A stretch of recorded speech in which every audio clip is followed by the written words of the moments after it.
You ask Tiger to solve. This deals with linear equations with one unknown. The final result is x equals 10. Let's solve it step by step. Group all x terms on the left side of the equation. Subtract 4x from both sides. Group like terms. Simplify the arithmetic. Group like terms.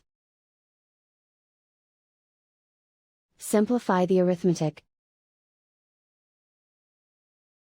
Group all constants on the right side of the equation. Add 7 to both sides.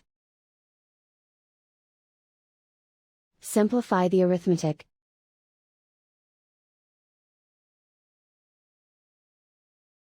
And so the final result is x equals 10.